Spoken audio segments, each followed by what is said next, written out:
Kolbrin Bible, Book 1, Creation. The first two chapters deals with God's creative need. Much like human parents, he needed to explore possibilities. In doing this, the mortal plane of existence came into being. But he could only observe. Not being able to learn what was needed through observation, he needed a way to manifest in a place much like when we create with what is written in pictures. They can only be seen, not experienced by the outside. You have to actually live it, or it doesn't really come back to you.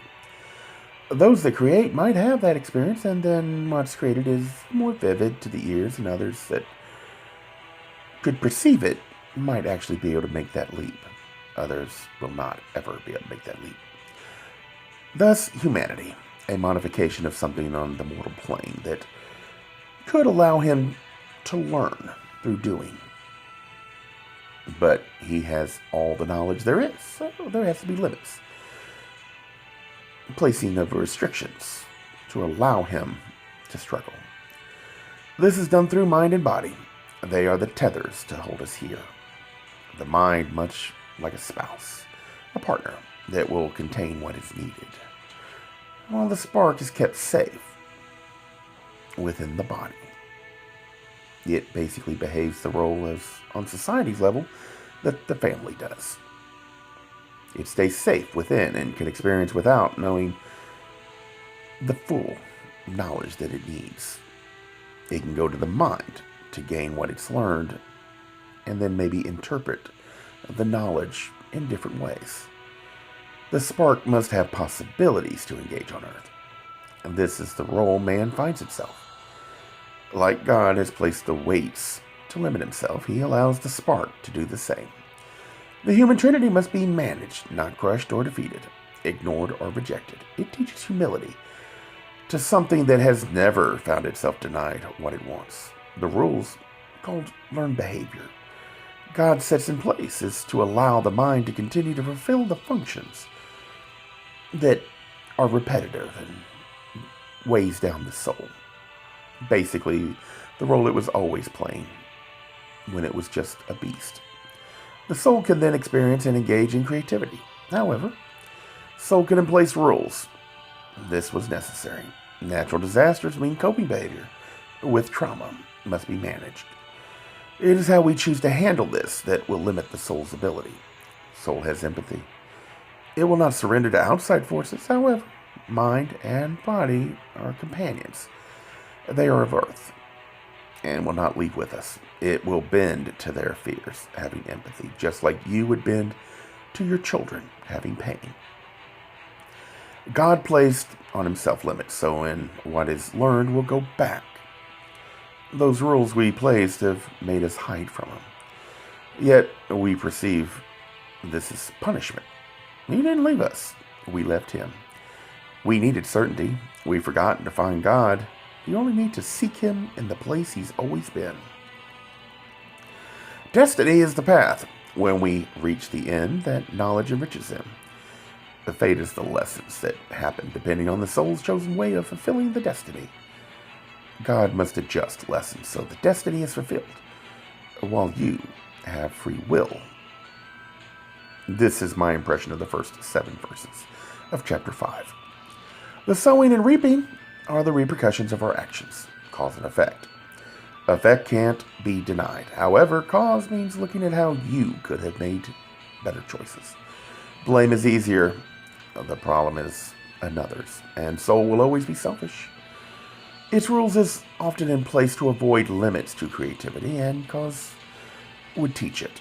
Doing what it wants is not always best. Never having limits, God placed limits on himself. In doing this, there must be some knowledge earned. The mind has what's needed. The soul must seek. This limit was placed to allow humility. The soul might place rules that hurts itself in arrogant ignorance or pain from outside. It is not always easy to focus on what you could have done better. Trauma must end or the lesson can't be taught. Natural disasters were one thing. The rule of blame, the first rule, has made constant trauma something that is always going to be endured. Seems like every 3 decades we go through this. And only a few will take the time to realize much of this is self-inflicted. No matter whose blame is greater, you can only change yourself. The lessons could be many. Only a few will understand lessons must be focused on your actions. Thus, we start with the first family in the Kolbrin Bible, chapter 5, verse 8. First family of man. Fanvar, a son of Uma and Atim, arrives in the Garden Land. The children of God has not yet arrived. They're not the inheritors yet of godhood, but they're close. He's close. He had almost completed the pilgrimage of Ennividu. He had unraveled the tangled schemes of fate and traversed the tumultuous seas of life to many ports of destiny. Having paid the debts of sowing and reaping, was triumphant. Almost. The journey of the soul is what is called Ennividu. The mortal world has threats and challenges. Focus only on the journey, you will learn nothing. You must first know what you can do, attempt what you want, accept when it's not possible. Moving on, having gained wisdom for the next challenge. Focus only on the end. You will miss the lessons that can be taught. It's the second part that we tend to have a problem with. Accept when it's not possible, or it would hurt other people. Because if it hurts other people, it will damage you as well. You may not see it first, but it will happen. So, from Fanvar, there is a Ratuki, which is the son, and Armana, the daughter. Ratuki has Inanari, who teaches weaving of cloth, and Nanduka, a hunter. Nanduka has 2 sons, Namtara, Canaan. Namtara has 2 sons, Nanduka and Dadam. Canaan is not referred to as having any kids. I don't know why. Armina has a daughter. 2 of them. Ananua, who worked with pots and clays, and Namita, taming of beasts and birds. The son, Belinki, is not referred to as having anything that he does. We do get the list of who he married, which was Eniva, and has a son called Ikadua, and the daughter Astartha, which is called Maid of Morning, and the first Moon Maiden, which means a healer. She also later becomes the Lady of the Morning Star, which is probably when Fanvar's wife passes away. Ikadua had a daughter named Mava. Now, this takes us to Dadam and Mava and the expulsion from the Garden Land. I would like to point out, as I said earlier, there are usually about 3 decades before we basically return back to the beginning again. The arrogance grows so far out of control. Fanvar suffered a lot, and he probably didn't want his kids. That's because that's what I hear all the time here, is they don't want them to suffer what they did. This forgets the fact that the consequences taught the lessons. So, he made a mistake. And it takes about 3 decades for that mistake to get so bad, it causes something really horrendous to happen. A natural disaster is one thing. Man-made disaster is basically what we hear about here. The enclosure that is near Fanvar's home, it's called Gasir. Inside, there's this circular structure called Gilgal that had a vessel called Gwenduiva. It's a goblet. And it was also something the children of God would drink from. In the morning, on a certain day, they'd be like moon dew, which is basically water that is on plants in the morning. It could be like mist, something like that. And then a mention of Kolbrin that was mentioned in verse 16 for medicine to keep them healthy. It's mixed into it and they drink it. It's referred to as liquor, and it has a honey-colored look to it. The Fanvar family got a different portion. I would assume that means they got more than the children of God. The potion from this goblet is what kept them from being sick. Dadam is called the first father by the time he marries twice. First was Letha. The second wife was Maeva. He has a child with Letha called Herthu, who plays a role in chapter 7. Here on, remember, always Dadam is aggrieved, and it's his version we are reading. It will not be all truth. Angry people might lash out, damaging others instead of facing truth. I suspect God was not punishing the whole group. In fact, I suggest the punishment was not for getting sick, but Dadam's response when he was told about the illness and why the illness was. So realize the rest of this could be much like a person seeking your advice, only giving you what they are comfortable in sharing to get a response they want. Remember, doing this often when the relationship is repaired, they will then turn on you, telling that person everything you said, omitting what they told you. Just the things you echoed back, which is just basically what you echoed to them. Just keep that in mind. Try and get beyond the mystical aspect that seems too magical. It bugs me too. I have explanations on the mortal world. I will not get there in this video, but soon. If you read the chapter, try and imagine Fanvar as a child before Age of Possibilities. This is around age 10. It might help you along with the reminder the person telling has a bias toward getting a certain response. There is a lesson here. It's not the one being taught. That's what I'm saying. Dadam and Maeva, Book 1, Chapter 5, Verse 21, mentions a daughter, not by him. Guinevere. The father is said to be Abramanid of Gwarthon, son of Namtinigal. Now, Abramanid is the one that's going to be referred to as Liwid. That's a title that's granted by Astartha. But Dadam changes it to the Dark Father. Liwid is the person referred to as the one that, using a drug, gets Maeva to have sex and thus impregnates her. That's Dadam's wife. Astartha is the one that calls him Liwid, and it said in verse 24 it was supposed to mean Lightbringer. It later is changed to Darkfather. I would suggest that's because Dadam was a little upset. It led to Dadam and Maeva's expulsion from Gardenland, or at least that's the way the story goes. In anger, Dadam distorted the word to Darkfather. Intent must matter. We don't always know that. Did Liwid know, or did he act in an unwise way and panic afterwards when things started to go bad? And the rest was to fix the mistake while avoiding punishment. You will only act once with thought. The rest of it is learned behavior. Now, the Oslings lived in a wasteland. It doesn't specify where. It could mean south and a desert. It could also mean north, a frozen tundra area, called the Children of Zumat, which just basically means they who inherit death. It also could say, if it's in the tundra area, they're more sickly than they would be in a more temperate environment. That's all I'm saying. There's a possibility there. Ever hear of the Evil Eye? This is the moment the seed was planted.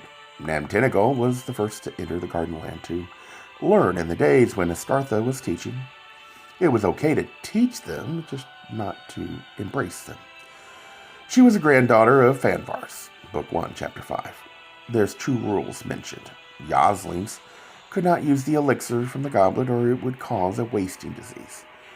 It then mentions mating couldn't happen, but not that it would cause sickness, only unforgivable is all it says. So likely a bias that Yoslings was less than they are. A bit arrogant if you ask me. Verse 24 is off.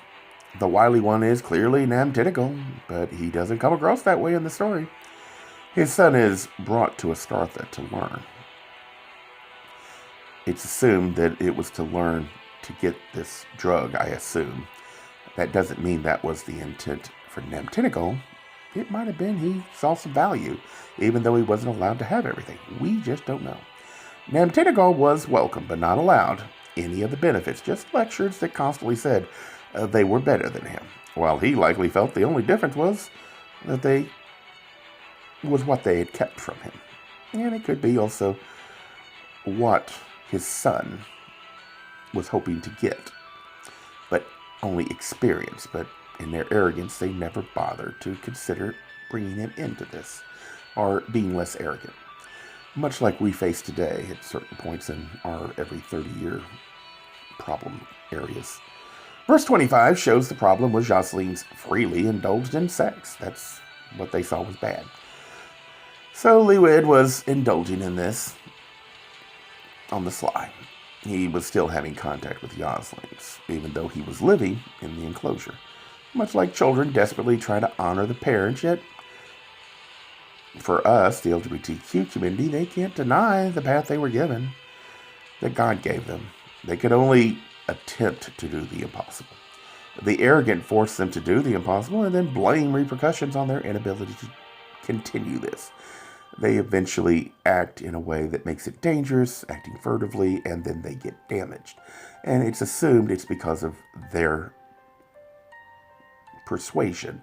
And instead, it's just because they're trying desperately to deny who they are. And occasionally, you do break. It has to happen because that's who you always were. Verse 26 refers to twin sight. That's what I believe the drug was supposed to do, and is denied in full measure to even the children of God, but none is to be given to Nantinigal or his son. So, Fanvar's home, Gisar.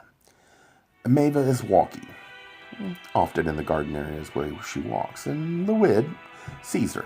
Unable to convince her to engage in sex, he seeks out a Yosli, much like Astartha, who gives him a drug. How much information was given, we just don't know. That allows him to use Maeva sexually, which sounds pretty much like date rape. 2 apples having the substances used, they get sick. This was planned by the Moon Mother, a healer, or maybe a medicinal person. Was Lewid only in on the attempt to rape, or the whole thing? In the end, it's this that makes Maeva steal the substance from the goblet, and Lewid takes it to the Yosli woman, Satina. She's also a Moon Mother, but is she the same one? This is the only time we hear that name. Who brews something, gives it to her people, as well as Lewid and Maeva. By this time, Dadam was sick as well, and he suffered the wasting disease. Since she gave it to the rest of the tribe, it is very possible that she thought it was something else other than a sickness that was a one-time only thing. She could see that it was going to be communicable, but she didn't have all the information, so she gives it to everybody, and it makes them all sick. We just don't know the intent, is what I'm trying to say. Verse 34 says, implementation. In other words, she's pregnant. This will turn out to be Guinevere, the one to marry Herthu, the son of Dadam, but from Letha, the mother, the other mother. So, verse 35, punishment is handed out. While Dadam was sickened, it could have been just a sexual disease, and he would have recovered. And Maeva was also the pregnancy. It does say there were 2 problems. That's what God was telling. She was victimized by Lewid, who it's unclear if the Moon Mother informed him of anything. So, like I said, we just don't know what the intent was. Another word that was mentioned was the heritage of Gadamhapa. It could be a label for Fanvar. Maybe his grandfather, great-grandfather. I suggest that could be the title. He founded the place. The children of God had to leave, not just Dadam and Maeva. But did they have to leave? Or was Dadam so angry that he was lashing out at everybody? The only reason I could see is the drug she was given, so she would get what Lewid needed for the Moon Mother was given to all, so they would sleep. And yet, how would that make anybody sick? And whatever happened also sickened Lewid's people. It mentions disease, but does that imply it's a disease that cut God off? Or the origin of evil? What makes us do awful things is fear of death. The illness made them aware of this. Before sickness was handled, with the medicine. But after the medicine from the Yaslim sickness, it doesn't do that anymore. It doesn't make sense unless you consider the possibility that somebody's a little upset and they decide they're going to take it out on everybody. And that might not have been God. It might have been his punishment, not God. This is what chapter 5 is telling us. So in a reaping, you place the rule as selfish one that limits your ability to adapt to change. God didn't do that. And we will not turn consequences from punishment until we learn cause and effect. The first rule was placed. This straitjacket has been placed on our mind. It has the ability to limit what we know. Depending on how strong and comprehensive the rule, it could be forced back to the point where it needs outside help, as it did when a child before age of possibilities, age 10. Until cause is learned behavior, you can't progress down the path you were supposed to. Consequences must increase until God can overcome either the imposed learned behavior of society, family, or your own fear-inspired learned behavior to cope with what society and families do.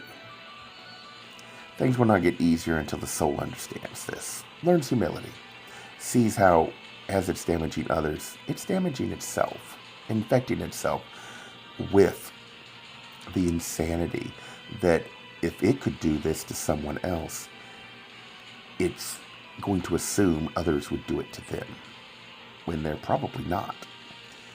It must understand this before it leaves the material plane. It will have only the constraints placed on them after it leaves. So it must learn this before it returns to God.